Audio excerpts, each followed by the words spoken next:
Donc, Explainable Artificial Intelligence, donc c'est un petit peu les méthodes, les techniques qui nous permettent de comprendre, d'interpréter en tant qu'humain ce qui se passe à l'intérieur d'un algorithme d'intelligence artificielle, en particulier les réseaux de neurones aujourd'hui, parce qu'ils sont beaucoup plus utilisés dans l'IA et dans le machine learning. Et puis, ils représentent beaucoup plus de complexité. Et donc, on va essayer d'avoir une vue plus claire, une compréhension, et puis de pouvoir expliquer les processus qui s'exécutent dans les algorithmes de machine learning, et puis justifier, expliquer les sorties, les lier aux entrées, pour que les gens considèrent que finalement un réseau de neurones, ce n'est pas une boîte noire. Plusieurs dimensions de cette explicabilité de l'intelligence artificielle. Donc certains, et parfois, bien sûr, ils sont combinés dans une seule méthode. Tout d'abord, data. Essayer de comprendre un peu comment se comporte la data dans un réseau de neurones. D'accord ? Surtout quand elle est utilisée pour entraîner le réseau de neurones, par exemple, ou un autre algorithme de machine learning, et comment aussi il est utilisé pour tester le modèle. Ceci va nous permettre d'assurer que le modèle est bien entraîné et que les données que nous avons sont bien représentatives. Vous vous rappelez quand j'ai dit que un algorithme, on essaie d'avoir un algorithme qui représente tous les chats ou tous les chiens, d'accord, dans un problème de classification. Et puis, comprendre que les datas sont bien utilisés, c'est-à-dire que les attributs qui sont dans les données sont bien utilisés, que l'information est bien utilisée pour qu'il y ait, par exemple, une bonne classification ou prédiction du phénomène dans lequel on va utiliser le réseau de neurones. Donc ça, c'est un peu la dimension data. Il y a la dimension modèle lui-même. Donc, essayer d'interpréter le modèle comme globalement, ou même parfois localement, mais essayer de comprendre le modèle, d'avoir une vision sur le modèle qui n'est pas forcément liée aux data. Autre parenthèse, l'explicable, ou bien l'IA explicable, s'utilise une fois qu'on a entraîné le modèle. D'accord ? Donc, donc on a un modèle, on l'entraîne et après on essaie de comprendre comment il fonctionne, pourquoi il fonctionne comme ça. Donc, une compréhension du modèle lui-même, c'est-à-dire du réseau de neurones, comme globalement, c'est ça un peu la dimension modèle dans l'IA explicable. Donc ça permet d'expliquer comment le modèle prend des décisions, parce qu'en général, c'est ça ce qui nous intéresse dans un modèle. Et puis, il y a la prédiction, la dimension prédiction dans l'explicabilité des réseaux de neurones. Là, on s'intéresse beaucoup plus à des prédictions individuelles, c'est-à-dire expliquer pourquoi, quand je mets une image d'un chat, pourquoi il me dit chat. Il s'est appuyé sur quoi?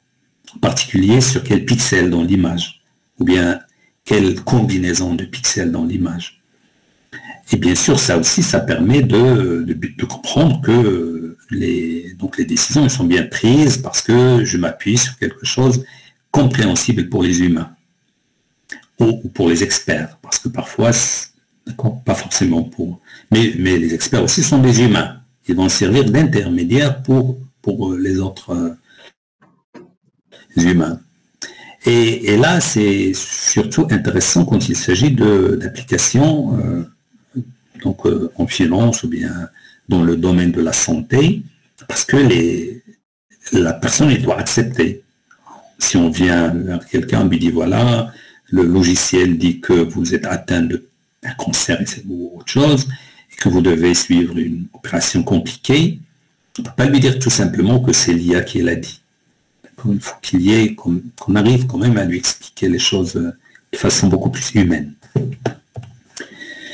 Il y a aussi des techniques pour ces 3 dimensions, et des outils. Pour la data, il y a des outils de visualisation, puis de l'analyse statistique, et puis les feature selection techniques, donc sélection de certains features, dont la data d'accord, pour dire voilà, ce sont les features qui permettent de prendre la décision. Pour les modèles,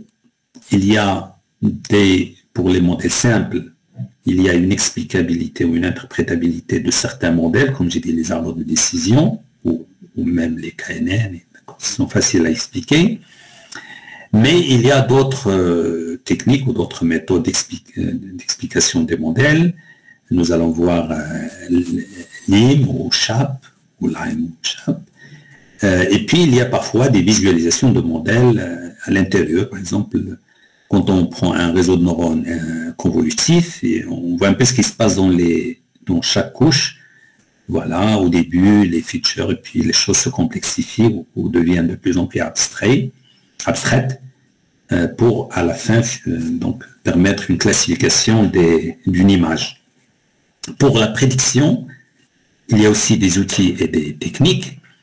Souvent, on essaie d'expliquer localement un peu, on va voir ça après, comment on peut justifier ou expliquer la décision prise par le réseau de neurones, par exemple, pour un exemple donné. D'accord. Donc, les key aspects, donc les aspects clés de l'IA explicable, quand je m'intéresse à la data, on doit donc identifier quelles sont les features dans la data qui influencent le plus la décision du modèle. Un chat, qu'est-ce qui fait qu'il classifie les images de chat comme chat? Et puis, elle permet d'évaluer, quand on prend la data, donc, et qu'on s'intéresse à l'explicabilité, il va permettre de vérifier la qualité de la donnée. Il y a beaucoup d'exemples, parce qu'on a essayé d'expliquer, on a trouvé que la data utilisée au départ n'était pas bonne. Donc, vérifier la donnée qui a servi à entraîner le modèle et comprendre aussi l'impact sur le modèle lui-même.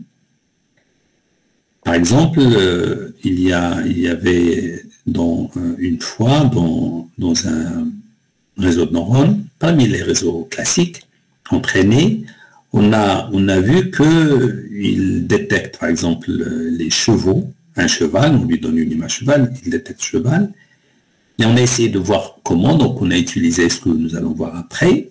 On a découvert que dans la photo de cheval entraînée, il y a eu 20% d'images où il y a le mot cheval, le label cheval écrit. Donc il détecte cheval parce que c'est écrit cheval. Donc si on lui montre une photo de voiture et on met cheval en bas, il va considérer qu'il s'agit d'un cheval.